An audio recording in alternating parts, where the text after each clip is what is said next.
Hola, sean bienvenidas y bienvenidos a su programa Del amor y otros mitos. Un programa donde no solamente hablamos sobre relaciones de pareja, también hablamos de situaciones de la vida cotidiana, vistas desde una perspectiva psicológica. Quédate con nosotros. Comenzamos.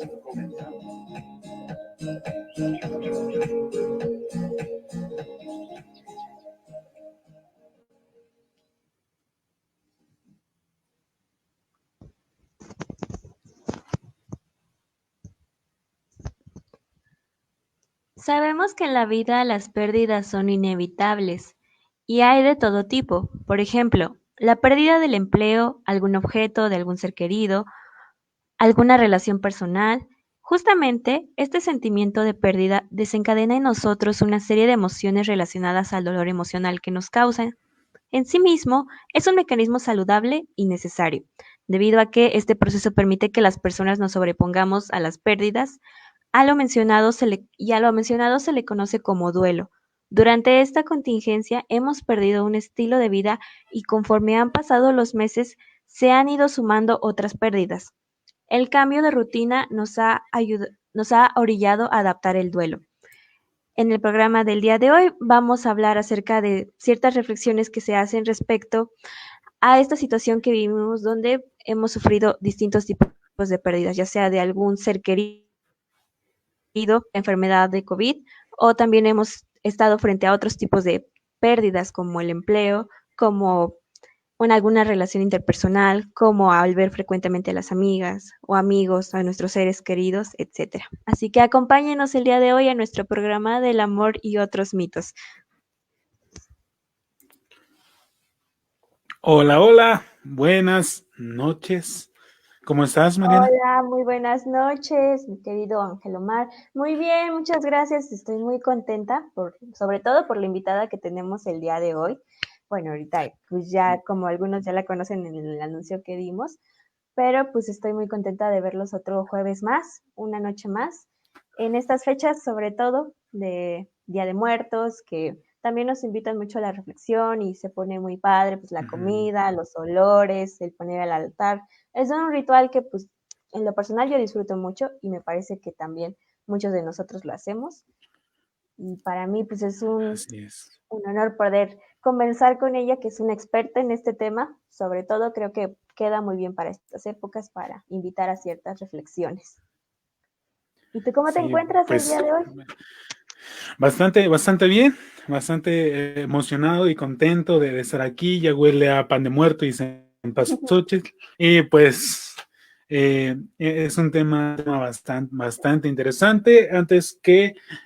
Antes de dar la presentación, quisiera saludar a nuestra audiencia que nos ve jueves con jueves, más bien jueves tras jueves, y pues enviarles un fuerte abrazo. Recordarles que si tienen alguna pregunta, si tienen algún comentario, pues no olviden hacerlo ahí en los comentarios.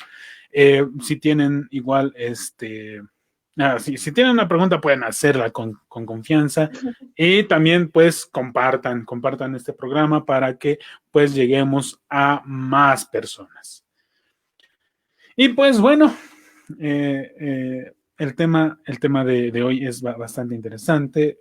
Como bien lo dijiste en la introducción, pues estos cambios de rutina que sufrimos tras esta pandemia, pues nos ha orillado a vivir un duelo de pérdida de nuestra rutina, por así decirlo. Y pues de eso vamos a estar hablando un poquito con nuestra invitada que pues estudió la licenciatura en psicología de terapia breve, tiene una maestría en psicología humanista y pues tiene un diplomado en intervención existencialista, lo que la hace apta para hablar de este tema. Y pues con ustedes, cabe mencionar que fue una de nuestras profesoras dentro de la carrera y pues estamos muy contentos de que esté aquí con nosotros la maestra María Isabel Viñas González. Sea Hola, bienvenida y pues le mandamos un fuerte abrazo libre de COVID. Oh, muchas gracias.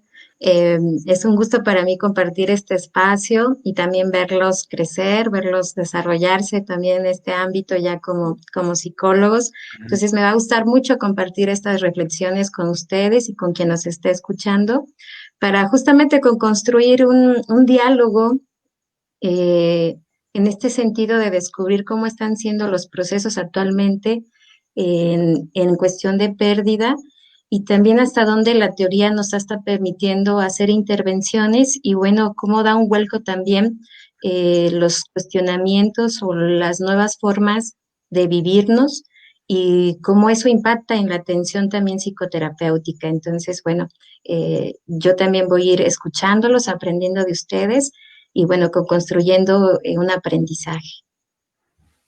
Ok.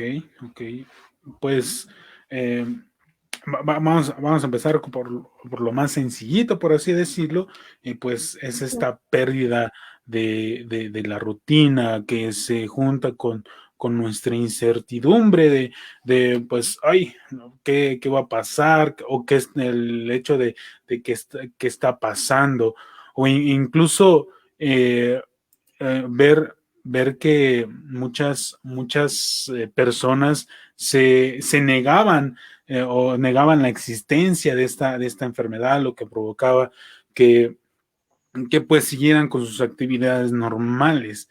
Y pues eso me hace recordar que dentro del proceso de duelo, pues la primer parte es la negación, el negar la realidad, el decir esto no está pasando.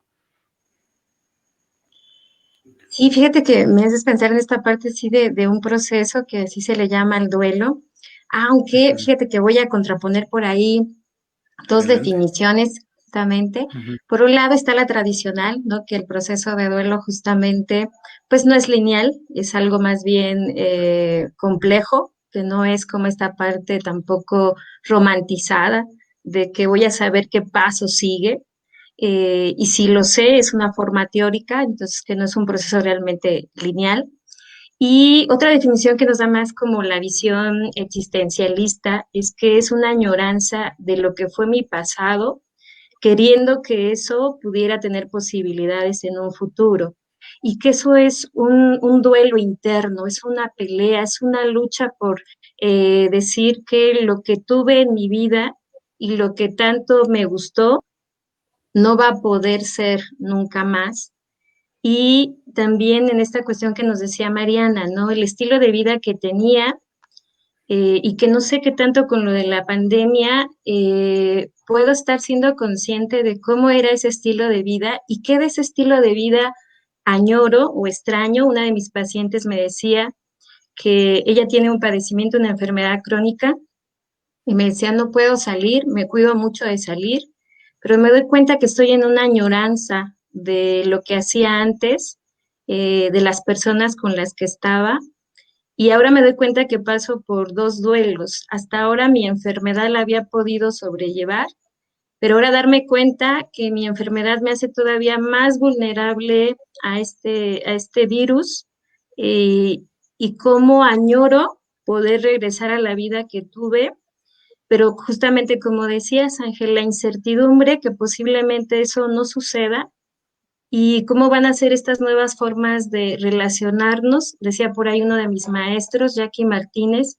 cómo poder estar unidos a la distancia y saber que ahora la tecnología es una extensión de mi yo, es una extensión de mi ser para poder compartir con esos otros o esas otras personas y seguir manteniendo de alguna manera un vínculo que me permita seguirme construyendo y conociendo. Entonces, lo dejaría en eso, una lucha interna entre el pasado que repercute en cómo está mi presente y un futuro que ya no va a poder ser, y la otra como un proceso que aparentemente va por etapas, pero quizás lo que estamos viviendo ahora, las etapas, ya nos queden cortas, Ángel. Yo, la atención que estoy dando actualmente, empiezo a cuestionarme si esas etapas se podrán quedar igual o tendremos que ir integrando otras en este proceso o desde esa visión de lo que se concibe como duelo.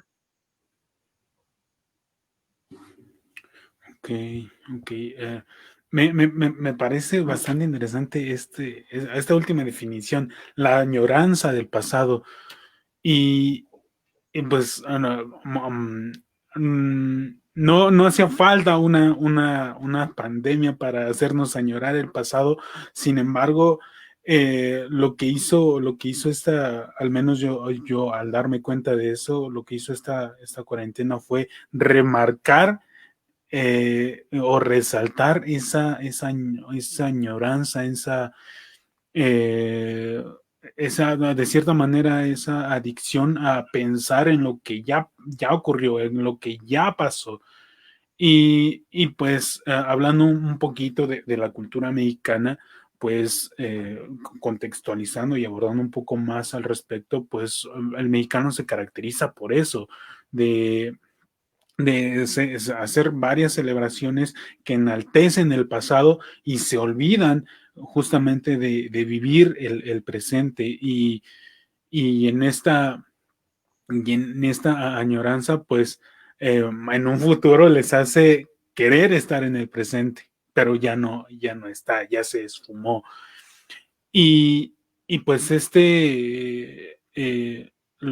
algo que igual me percaté es que eh, para empezar este proceso de duelo, pues muchas veces necesitamos esa retroalimentación física que ahora tenemos que adaptarla a una modalidad virtual.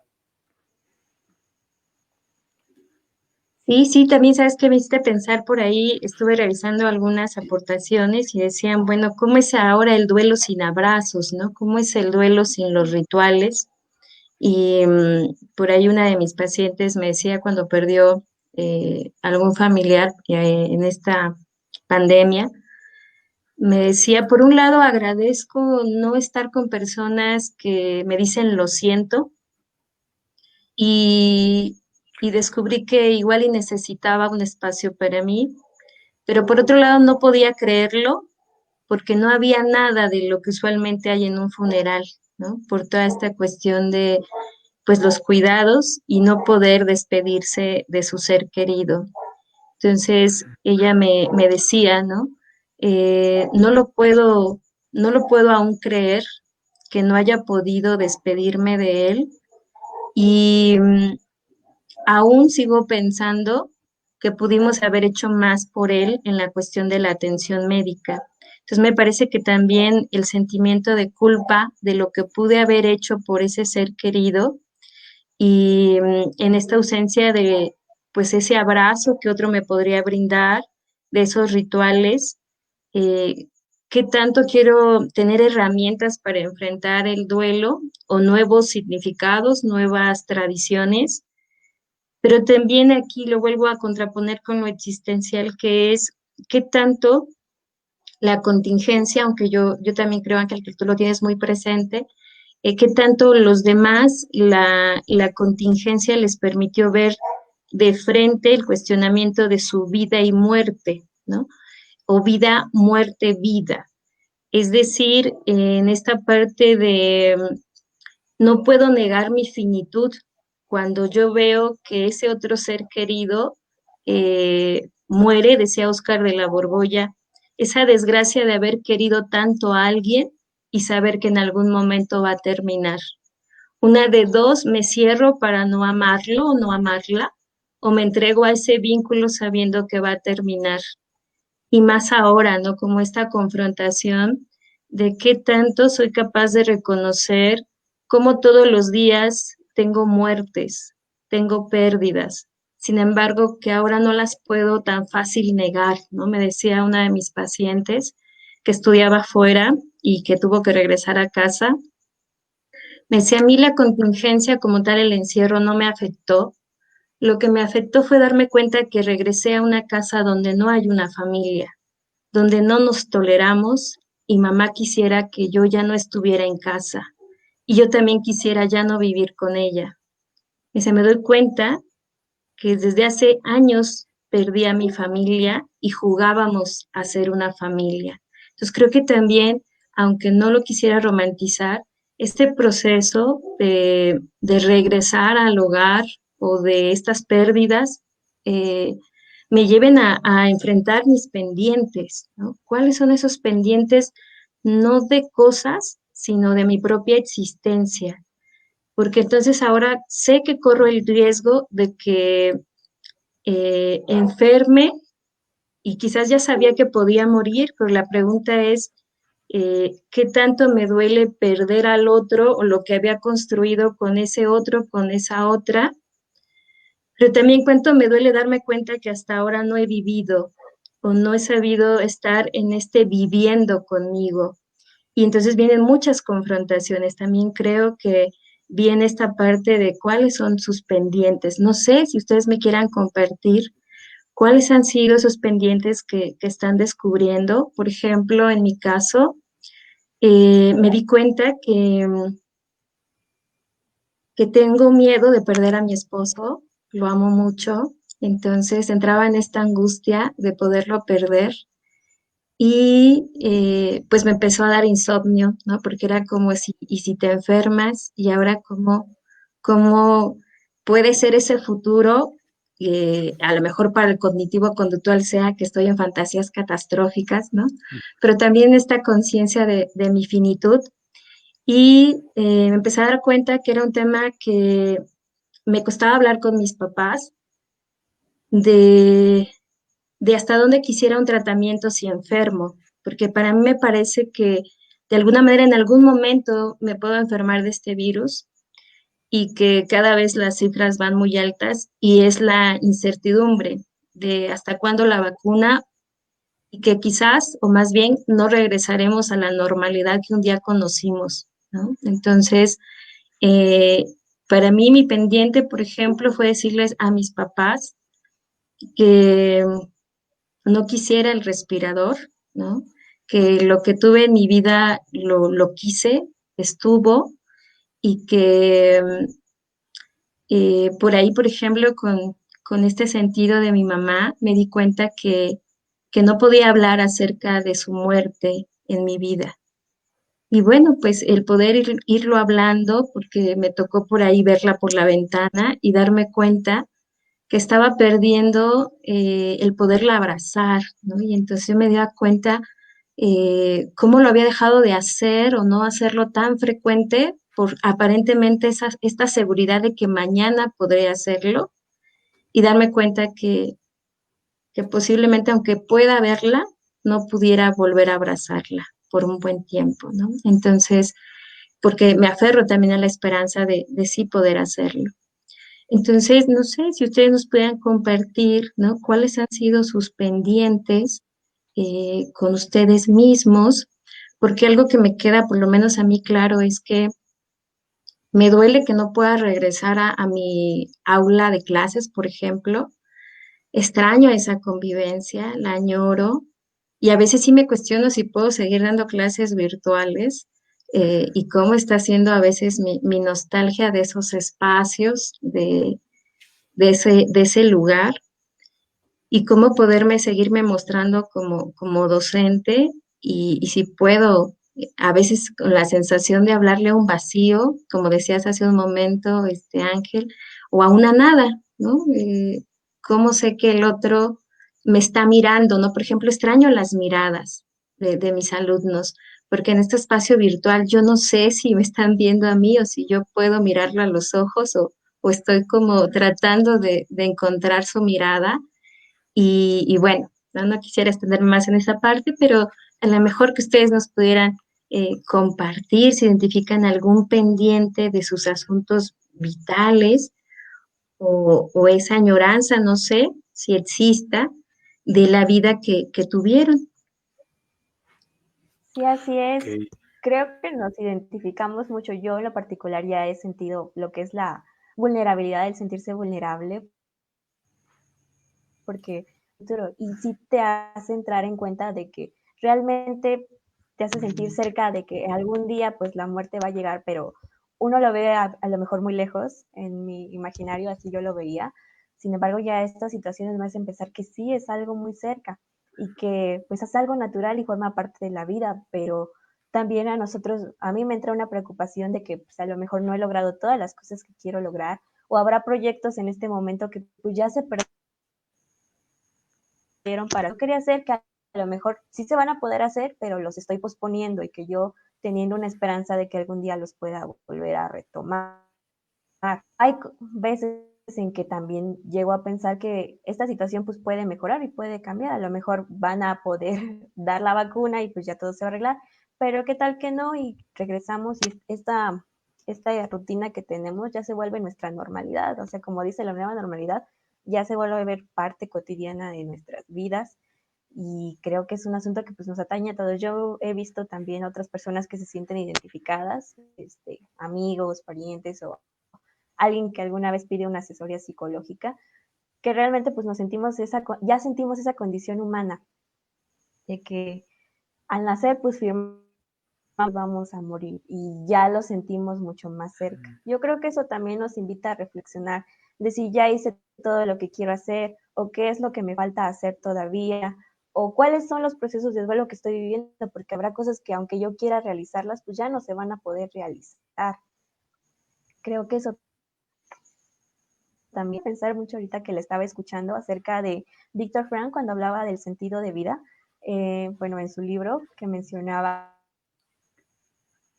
que de momentos, bueno, para los que no lo conocen, pues Víctor Frank fue una persona que estuvo en Auschwitz cuando fue la Segunda Guerra Mundial y él había visto que había personas así en los campos de concentración, había personas que se rendían y que preferían ya dar por terminado su esperanza de que esta situación fuera a cambiar y que decían, no, pues ya vamos a morir, ya qué sentido tiene. Pero veía otras personas, a pesar de los malos tratos que vivían, de la incertidumbre también de si iban a morir o si aquí se iba a acabar todo o si iban a sobrevivir, era porque ellos tenían un motivo o una razón para vivir o para seguir adelante. Ya sea la razón que cada quien encuentre, esto ya era individual, podría ser su familia, podría ser su trabajo, podría ser, no sé, volver a ver el sol, cada quien tenía como su sentido de vida.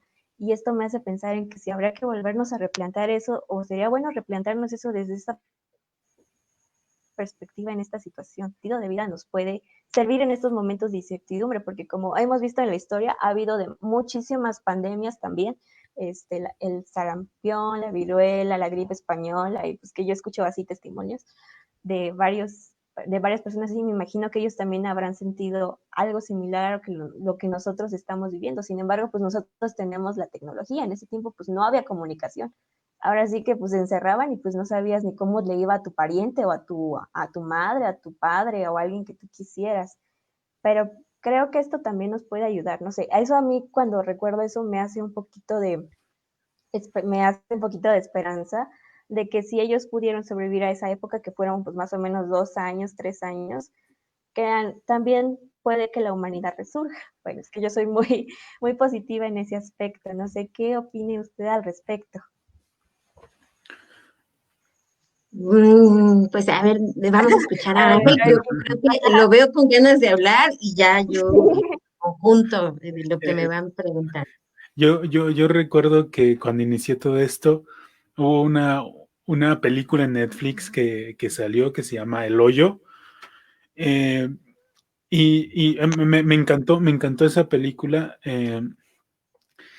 porque me hizo me hizo enojar, me hizo sentirme enojado porque pues para quien la ha visto, pues hace hay una crítica al capitalismo y al comunismo y justamente me hizo entrar como que en esta, podría decir, en esta falacia de decir, ¿sabes qué?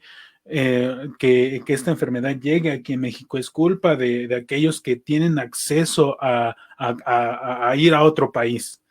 Entonces es culpa de ellos. Y digamos que me hizo identificar que este enojo no era hacia ellos, sino que era pues de cierta manera hacia mí, de tanto que me propuse acabando la carrera y que no había hecho algo al respecto. Y, y pues fue como que una manera de toparme con la pared o que me hiciera caer un balde de agua fría y decir, yo recuerdo que entré a la carrera porque me gustaba ver a aquellos psicólogos que hacían sus conferencias y me gustaban. Y yo dije, yo recuerdo, yo quiero ser uno de esos vatos que está ahí hablando. Y de cierta manera ya lo estoy haciendo de manera virtual, pero ya es un paso. De hecho, el estar haciendo este programa cada 8 días, pues me ha mantenido de cierta manera en equilibrio. Y pues con eso de que pues ahora ya puedo disfrutar un poco más a mi familia. Hubo un tiempo en el que salía de casa, bueno, que mi casa solo era para dormir, porque salía de la mañana, me iba todo el día, regresaba hasta la noche y pues ya no disfrutaba tanto la compañía de mis padres. Entonces, pues también como que me topé con eso, fue así de, ay, ahora estoy aquí todo el día, ¿qué debo hacer ahora? Porque hubo un momento en el que sí tenía trabajo, pero pues el cansancio ya era mental más que físico.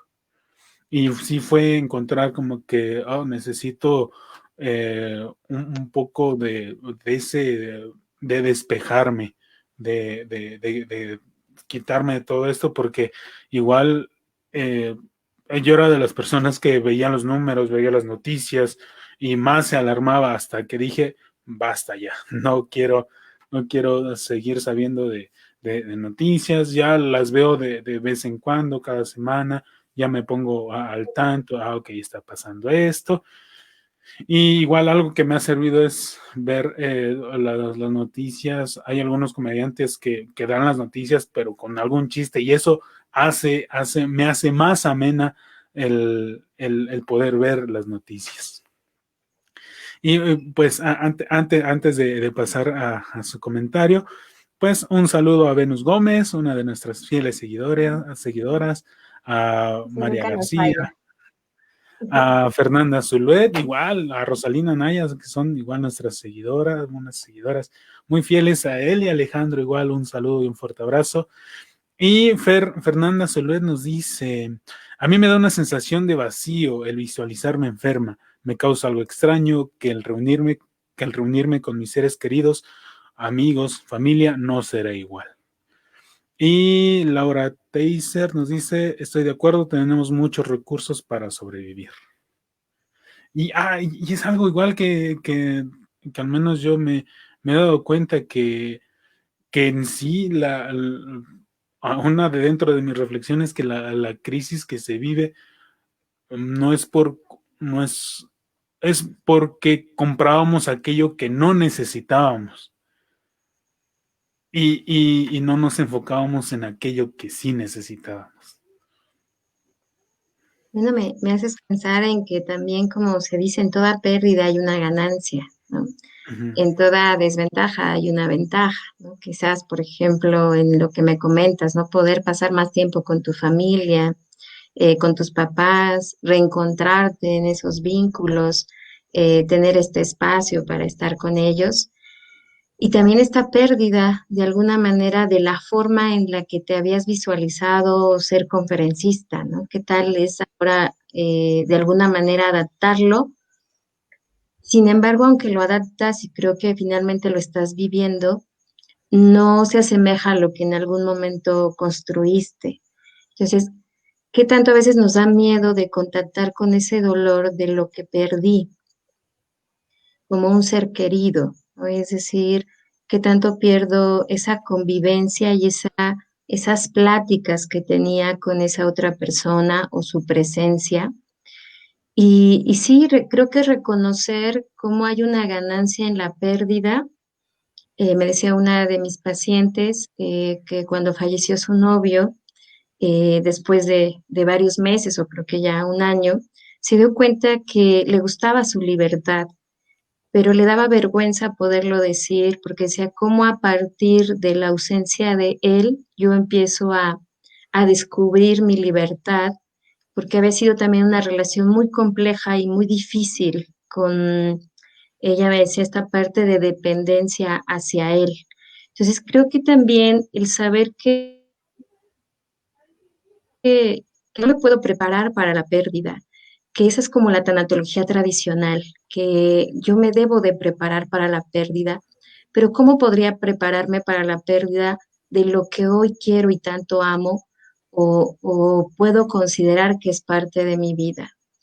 Creo que sí puedo ir revisando que en mi vida nada va a ser permanente, que estoy cambiando y estoy perdiendo todos los días.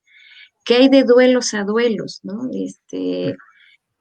¿Qué tanto pues es el vínculo, es el tiempo, lo que yo deposité? Y por ahí decían algo bien importante, el vacío, y qué tanto compraba cosas que pues igual y no necesitaba, y qué tal que lo que necesitaba, pues ni siquiera me percataba de ello. Y algo que me gusta mucho de uno de mis maestros, Max, él decía, ¿qué tanto me enseñan a tenerle miedo al vacío? Y en estos tiempos de pandemia, eh, darme cuenta que aunque quiera huir, no puedo.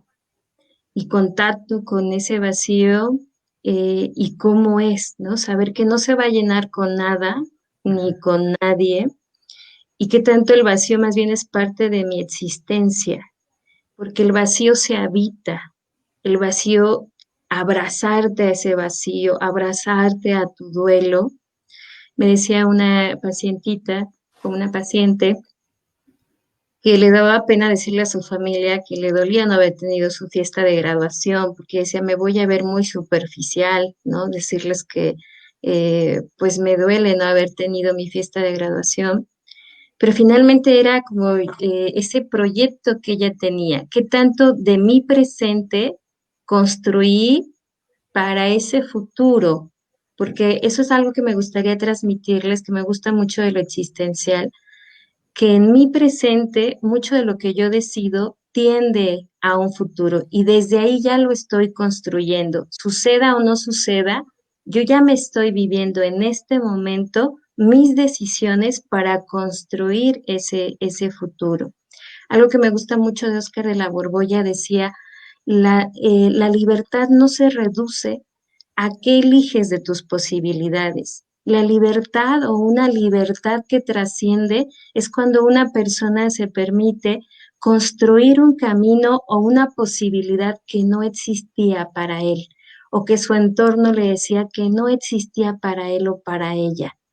Es decir, crearte cada día para saber que ese día puedo tener el dolor de la pérdida de lo que me gustaba, pero también me gane la novedad. Es decir, quiero algo nuevo en mi vida o quiero una nueva experiencia que tanto en esta parte, es decir, tuve que renunciar a la idea de las conferencias en vivo y renunciando a ellas para que pueda haber una nueva posibilidad de serlo a través de la cuestión virtual. Entonces, creo que también ser capaces de reconocer las renuncias que tenemos en nuestras tomas de decisiones y eso nos permita como una mejor, no podría decir exactamente una salud mental, porque a veces estoy peleada un poco con ese concepto, pero sí creo que poderme dar cuenta cómo estoy existiendo en mis procesos de renuncia, de pérdida y de ganancia. Y que no significa que no haya dolor. Hay algo que por ahí dice la tanatología tradicional, que es, da un acompañamiento en el proceso de dolor para que se aprenda. Y la tanatología existencial me ha enseñado que no puedo vivir una trascendencia si no me atrevo a abrazar primero mi dolor. ¿Y cómo es este dolor? ¿Y de qué me duele? ¿Qué me duele de no poder tener ese público que me imaginaba, ¿no? ¿Qué es lo que me duele para tener la claridad de abrazar ese dolor y posiblemente crear nuevas posibilidades? ¿Por qué digo que posiblemente? Porque a veces creo que también la tanatología tradicional está muy arraigada a que debes olvidar o si no olvidar, eh, como que no es tan bueno estar triste o sentir ese dolor de lo que ya no tienes. Y yo me quedo pensando, ¿cómo no me va a doler perder a mi mamá? ¿Cómo no me va a doler no tener esa fiesta de graduación? ¿Cómo no me podría doler perder una relación de pareja? La diferencia sería cómo conozco mi dolor, cómo sé que ese dolor es diferente de otros dolores, porque jamás ninguna pérdida va a ser igual que otra. Y también creo que en eso radica el poder conocernos, que somos muchas posibilidades de dolor, que somos muchas posibilidades de tristeza y que no somos solo una. Y no avergonzarnos de poder sentirnos vivos, ¿no?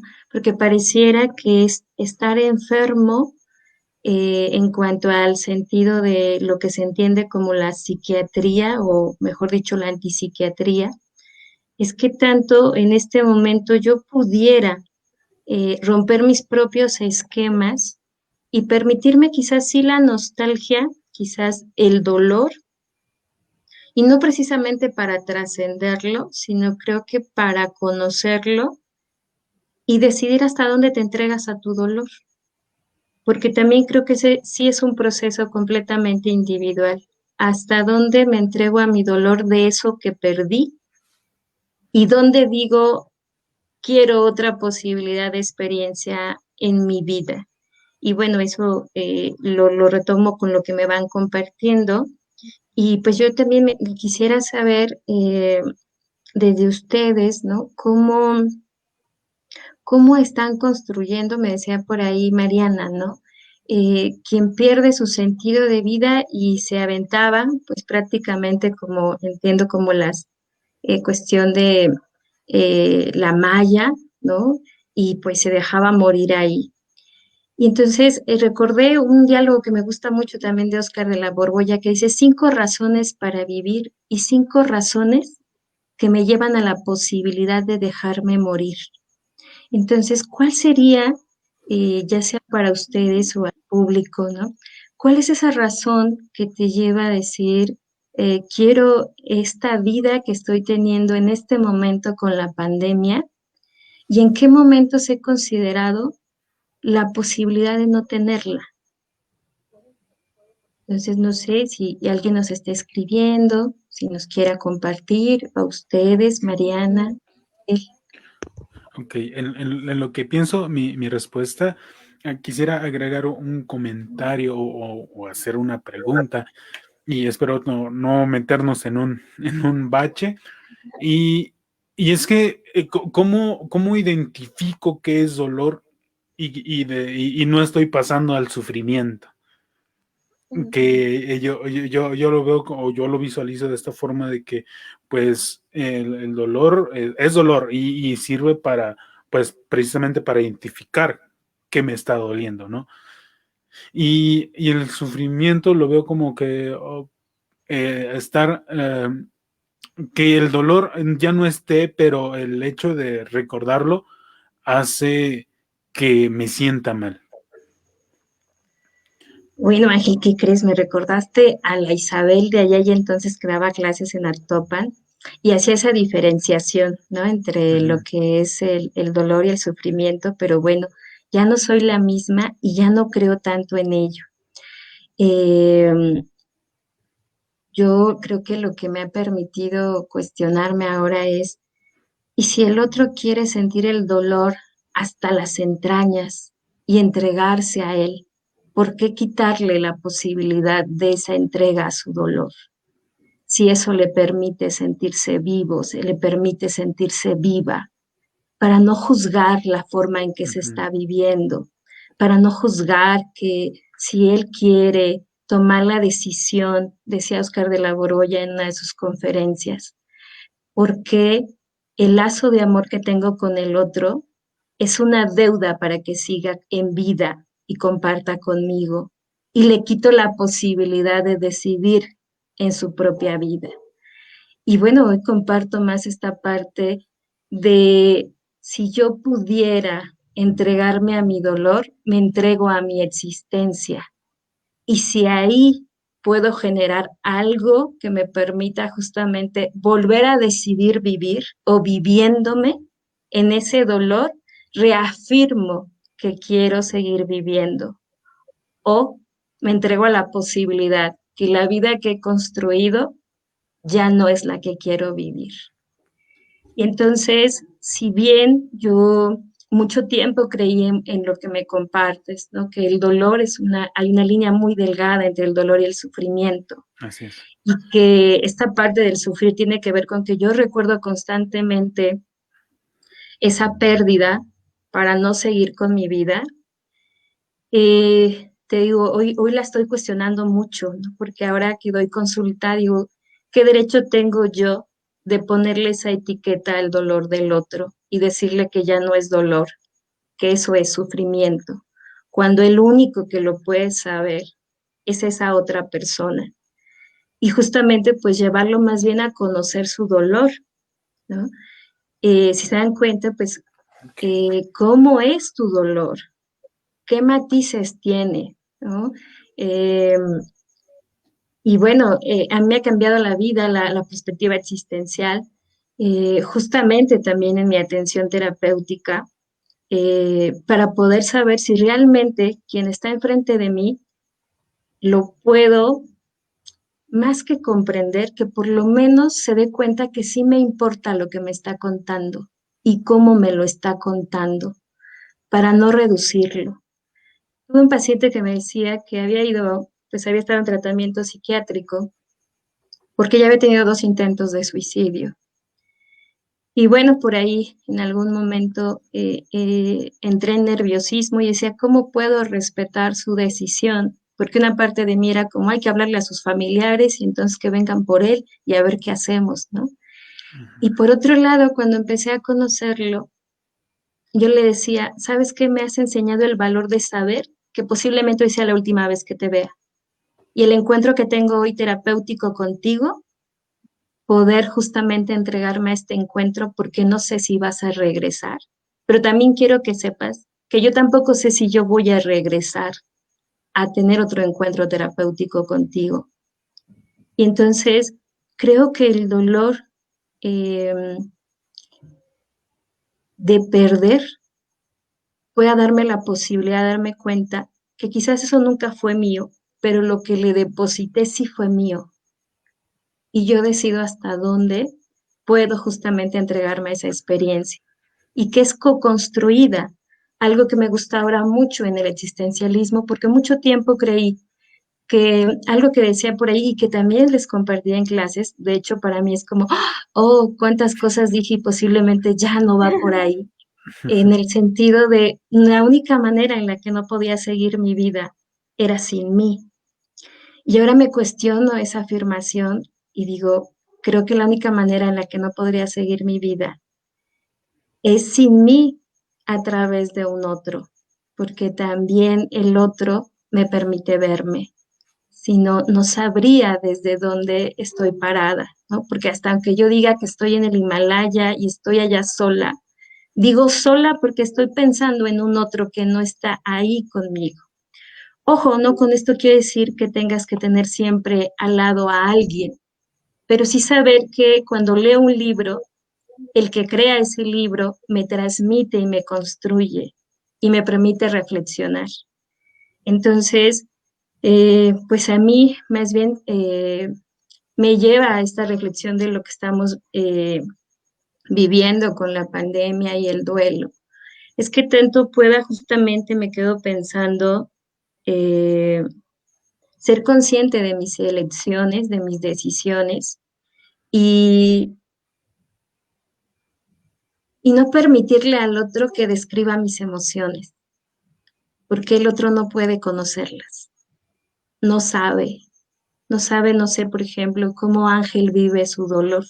Yo no sé cómo Mariana lo vive, cómo lo siente, dónde lo siente, cómo aprendió a tener contacto con su dolor. Y que eso de que perdimos nunca va a volver.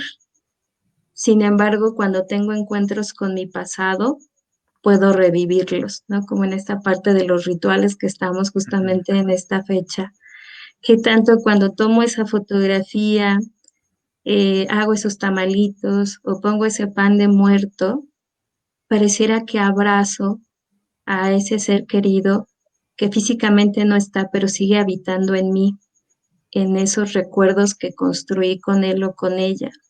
Aunque me duele que ya no puede estar en un futuro conmigo y mucho menos en mi presente. Entonces, pues igual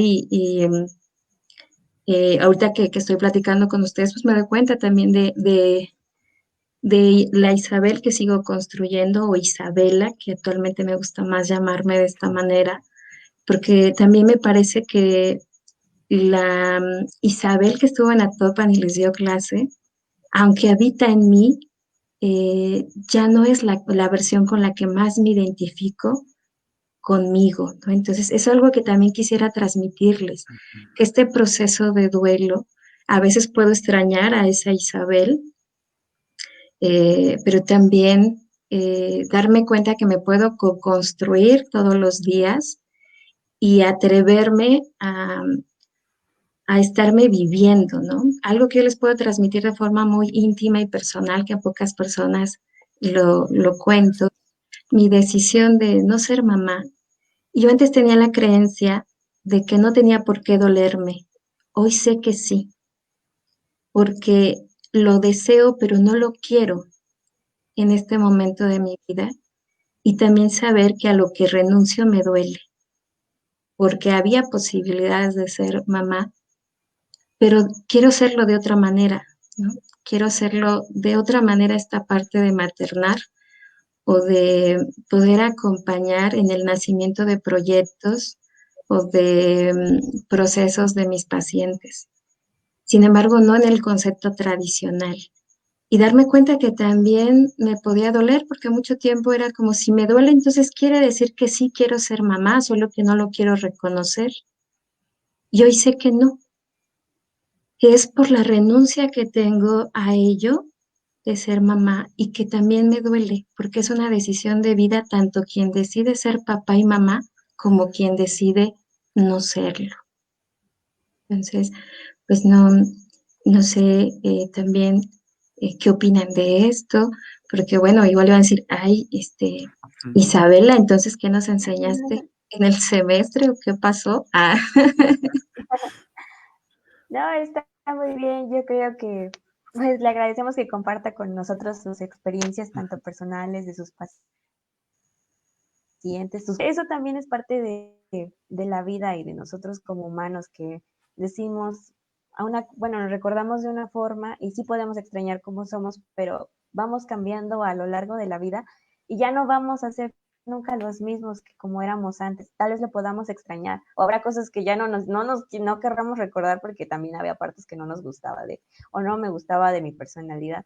Pero creo que es parte de crecer. Digo, a lo mejor la Mariana de ese entonces creía eso, la Isabela de ese entonces creía eso, y ahora puedo contrastar mi cambio y digo, wow, en esto he crecido, o en esto también me gustaría ser como era antes. un ejemplo, Mariana, que tú digas, esta era la Mariana de antes y en esto he crecido o he cambiado. Uy, pues digamos que yo antes, bueno, todavía soy muy sensible, hipersensible. Por ejemplo, puede, puedo aplastar una hormiga y literalmente yo me ponía a llorar.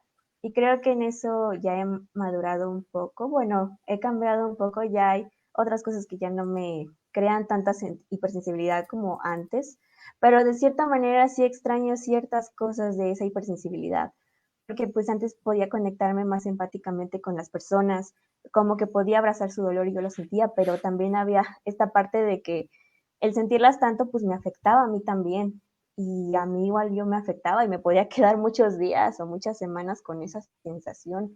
Entonces hay partes que sí extraño, pero hay partes que digo, qué bueno que ya no las siento porque también me pasaban a afectar demasiado. No, muy bien, gracias, Mariana. No sé, para Ángel. Esto me llegó a recordar cuando en Facebook me aparecen a los recuerdos y entro y veo, dije, ay, yo publiqué esta cosa, ¿cómo es posible que haya publicado esta cosa? Y, y sí, y me he encontrado con publicaciones que, que digo, ¿qué me fumaba en ese entonces? Porque eh, yo recuerdo una publicación que hablaba sobre el libre albedrío y los apegos, que cuando hay libre albedrío no hay apegos, y pues dije, pues es simplemente en ese entonces estaba repitiendo un discurso, algo que me agradó y que sonaba intelectual. Dije, ¿sabes qué? Esto va para acá. Y pues ahora no, trato más de entrar en esa reflexión, entrar a construir un criterio propio. Algo, yo recuerdo que en una clase, una de mis profesoras nos recomendó el libro que se llama Nada, no recuerdo su autora, y yo recuerdo que le di mucho, dije, pues es que los niños, los protagonistas estaban buscando buscar el sentido de lo que sea, estaban buscando un sentido, y pues ella me plantea, ¿has encontrado tu sentido? Y yo recuerdo que en ese entonces le dije, pues no.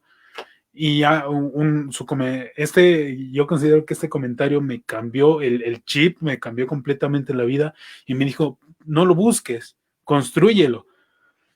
Y, y fue así de, oh, wow, tiene razón, porque me di cuenta de que jamás encontraré un amor a la medida, jamás encontraré el simple hecho, y me encanta ponerlo como que en esta, ¿cómo se llama? En este ejemplo, se me olvidó la palabra.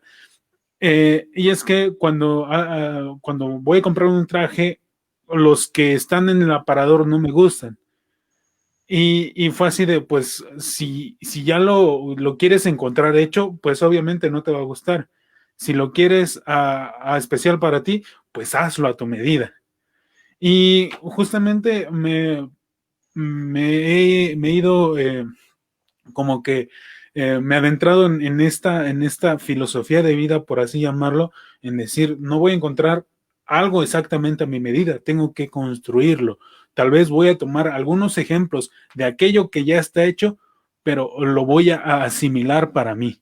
Y pues así ha sido como me he construido poco a poco, el decir, ¿sabes qué?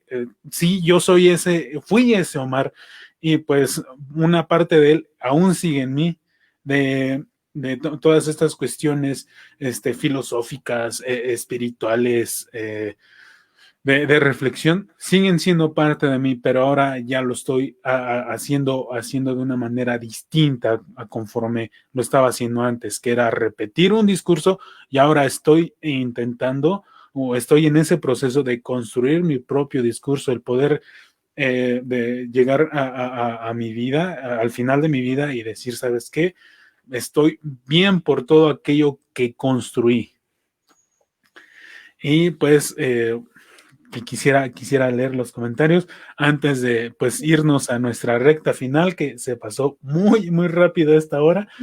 Y aquí Alejandro Caballero nos dice, saludos Ángel, buen programa, excelente tema. Un saludo Alejandro. Angélica Quesada nos menciona, acaba de iniciar a ver la conferencia, muchas felicidades. Un saludo a la profesora Viñas. Creo que esta pandemia nos ha servido para poder entender el mundo que nos rodea, de saber aprovechar lo que tenemos o a quienes tenemos. Es interesante saber cómo tuvo que pasar esto para poder reencontrarnos y poder salir de una zona de confort, de una rutina en la que estábamos inmersos sin salida. Estábamos tan acostumbrados que esto dio un giro radical y perdimos muchas cosas, incluso alguno. A ver, no sé. Incluso algunos perdimos familiares, pero creo que es importante hacernos la pregunta, ¿qué fue lo que recuperamos? Oh, wow. Guadalupe Fuentes nos dice, a veces permitirse sentir dolor también te permite conocer en fortaleza. Víctor Contreras nos menciona excelentes reflexiones sobre estos tiempos tan difíciles, el cómo vivir y a la vez aceptar el duelo que nos deja esta pandemia. Tamú de la Peña dice, psicóloga Viña, recuerdo mucho sus palabras que me ayudaron a salir en mi proceso de duelo. Dante Casanova nos dice, hola Dante. Y Ángeles Zamora nos dice, un saludo a la maestra Viñas. Ay, saludos también. Pues Bueno, me quedo con esta pregunta, ¿no? Y reflexionando, ¿qué recuperamos? Sí, me parecen muy bonitas palabras las que nos comparte. ¿Quién nos las compartió? Angélica Quesada Torres. Angélica Quesada. Bueno, Angélica, no, pues muchas gracias. ¿Qué recuperamos? No podría generalizarlo, pero creo que la conciencia de la muerte, me parece que ya lo habíamos perdido. Y al tener esta conciencia, o por lo menos esta confrontación, porque es lo quieras o no ver, está sucediendo y cada vez más cerca, ¿no? Entonces creo que recuperamos esta conciencia de vida, muerte y vida. Y eso nos permite justamente ubicar cómo estoy viviendo y cómo estoy siendo dueña o dueño de mi propia vida. En otro sentido, creo que recuperamos la angustia, ¿no? Tengo muchos pacientes que están contactando con angustia y el modelo biomédico es como, no, no, no, hay que controlarla, hay que medicarla, pero para mí es como, wow, ¿qué te está diciendo esta angustia? ¿Con qué ya no puede tu cuerpo? ¿Y cómo te está avisando que estás vivo o has escapado de ti toda tu vida o mucho tiempo de tu vida? Y creo que también la angustia cuando sientes que quieres escapar, que ya no quieres estar ahí, ¿qué sucede? ¿No? Entonces creo que recuperar la angustia y llevar a una angustia posiblemente existencial más que en la cuestión biológica, me refiero más a esta angustia existencial, de qué estoy haciendo de mi vida. Recuerdo que una de mis pacientes me decía, me di cuenta que el trabajo donde estoy no quiero estar y que mi pasión son las letras y que mi papá siempre me dijo que tenía que ir por lo seguro. Y hoy que siento que está mi finitud más cerca, quisiera por lo menos escribir algo que sea testimonio de mi pasión en la literatura. Entonces creo que también nos da la posibilidad de recuperar nuestra pasión o nuestras pasiones de vida porque me da con mucha esta claridad de no sé qué suceda mañana y cómo lo estoy viviendo, ¿no? A mí por eso también me dio una crisis en lo virtual, porque decía, esta es la vida que quiero, si esto fueran mis últimos meses, pasar tanto tiempo calificando trabajos, esto es lo que quiero. Y bueno, a partir de ahí, pues creo que es una pregunta muy abierta a nivel personal. Para mí que recuperé, podría decirte quizás, en mi caso exactamente recuperar, creo que no. En mi caso creo que me haría más sentido que confirmé. Y confirmé que la vida que he llevado es la que quiero. Y que los últimos 8 años que yo considero que es mi vida, la que yo elegí con plena conciencia, puedo morir. Y sé que estoy muriendo todos los días. Y confirmo que esta es la vida que quiero y que sigo construyendo. Quizás hace 8 años, si me hubieras hecho esta pregunta, hubiera sido recuperarme a mí, ¿no? Recuperarme y saber quién es Isabela. Entonces, bueno, pues lo dejo abierto a ustedes, ¿no? ¿Qué sería su respuesta para esta pregunta? Eh, creo que sí lo tengo claro y es la tranquilidad. Ella llevaba toda una vida ajetreada transportándome a Actopan y pues tenía un pequeño grupo de jóvenes en la iglesia en los cuales pues yo estaba al frente y pues tener que transportarme a Progreso, que eran 45 minutos de camino más o menos. Y así fue así por bastantes meses. Y por eso mencionaba, salía en la mañana y llegaba hasta la noche a mi casa y fue así esta pandemia fue tranquilo, relájate y pues ve seleccionando qué es lo que quieres ir desarrollando y no quieras abarcar demasiado. Porque si intentas abarcar demasiado, pues no vas a saber o no vas a poder desarrollar o desarrollarte bien en alguna cosa. Y pues fue un momento así de un choque oye, yo estaba más activo, ahora pues me siento tranquilo. Incluso dentro de las de los primeros meses, pues empecé a utilizar la meditación para tranquilizarme, pero a veces esto no servía.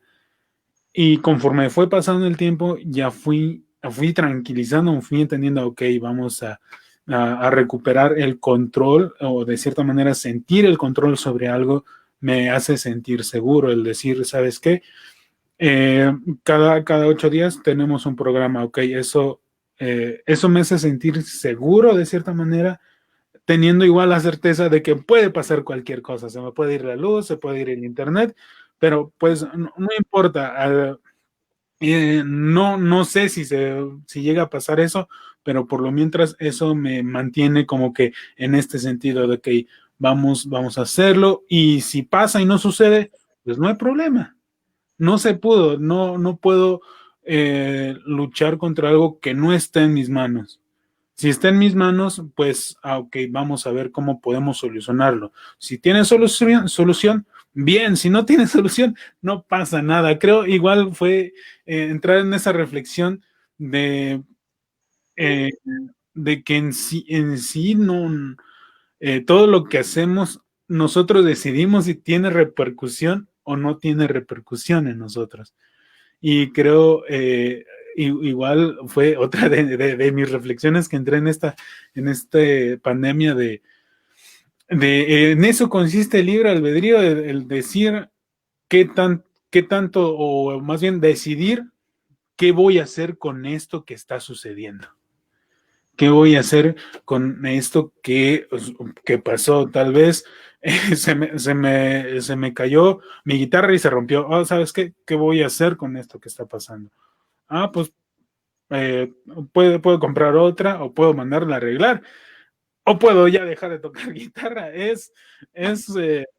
No sé, no, decidir y estar bien con esa decisión.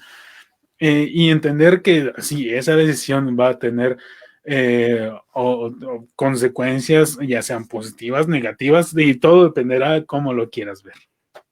Creo que eso recuperé. Gracias, Ángel. No sé, Mariana. Bueno, va a sonar un poquito similar a lo que dijo Ángel, si no es que me robé su idea, pero yo creo que yo lo definiría más allá como el ocio, el así estar sentada sin hacer nada, ya sea pues viendo una serie o escuchando música, leyendo un libro, lo que sea, pero algo que no tenga pues un fin más que satisfacerme a mí misma y estar en tranquilidad conmigo mismo, porque también en mi caso era que salí de la carrera e igual estuve muy ocupada, era de salir para todos lados y regresar hasta la noche y luego ponerme a hacer ciertas cosas, y cuando empezó la pandemia pues sí era así como de ahora qué voy a hacer con tanto tiempo libre, y trataba de llenar esos espacios como una forma de evitar ese momento, yo creo, conmigo misma, de confrontarme de, oye, esto no es una situación en la que yo pensaba que tenía que producir algo, digamos, no quería tener un año perdido, pero dije, pero ¿qué tendría de malo si lo hago? ¿O qué tendría de malo si me doy un tiempo? Ahorita no me puedo exigir de la misma manera, digamos, que me exigía cuando estábamos afuera, las circunstancias son diferentes. Y creo que este espacio pues me ha dado la oportunidad, tal como dice Ángel, de no pasa nada si no lo logro, y si lo logro pues está bien, que perfecto, pero pues es parte de este aprendizaje y lo sigo llevando día con día, porque hay días en que se me olvida y otra vez quiero abarcar todo, y ya luego digo, no, me voy a detener tantito y voy a empezar a disfrutar estos momentos de no hacer nada, porque pues también son placenteros y también me encantan mucho. Bueno, pues muchas gracias. Yo les agradezco mucho el espacio y me encanta que estén sembrando y cultivando lo que más les gusta, que es la psicología, y cada quien en su área. Entonces les mando un fuerte abrazo, me despido de ustedes y bueno, que tengan muy bonita noche y estamos en contacto. Claro, y pues de antemano igual agradecer que aceptó esta invitación. Yo dije, pues voy a decirle, si acepta, estaremos bastante bien, y si no acepta, pues no me quedé con la duda. No, gracias. Y también cuando, bueno, tengan otro tema, encantada de participar y de compartir un momento con ustedes. Me da mucho gusto. Claro, y pues igual es su espacio, que el día que se le ocurra igual a usted un tema, me puede mandarme mensaje a mí o a Mariana y decirme, ¿sabes qué? Me gustaría hablar de esto. Ay, ya agendamos y pues órale. Sí, la Y tema pues, Bueno, es. igual Ustedes agradecer bienvenidas a así es, así es. Y pues cerramos con el comentario de Francisco Pérez que nos dice algo que la vida nos ha enseñado a vivir y apreciar. Gracias por compartir su sabiduría. Saludos. Pues un saludo y un fuerte abrazo libre de COVID a todos los que nos vieron hoy. Y pues recuerden que esto fue su programa del amor y otros mitos, donde no solamente hablamos de cuestiones de pareja, sino también de cuestiones de la vida cotidiana, vistas desde una perspectiva psicológica. Nos vemos el siguiente jueves a la misma hora, 8 de la noche, y pues en el mismo lugar en la página de Sic Pérez Rodríguez. Igual puedes seguirnos en Instagram, en YouTube, ahí por ahí están los links. Y pues de antemano agradecerles a cada uno de ustedes, agradecerte Mariana, agradecerte a la maestra Viñas, y pues nos estaremos viendo el siguiente jueves. Esto fue su programa del amor y otros mitos. Y recuerden conocer su mente y vivir, y sobre todo tomar suficiente agua. Nos vemos. Hasta luego. Adiós. Nos vemos. Que tengan buena noche.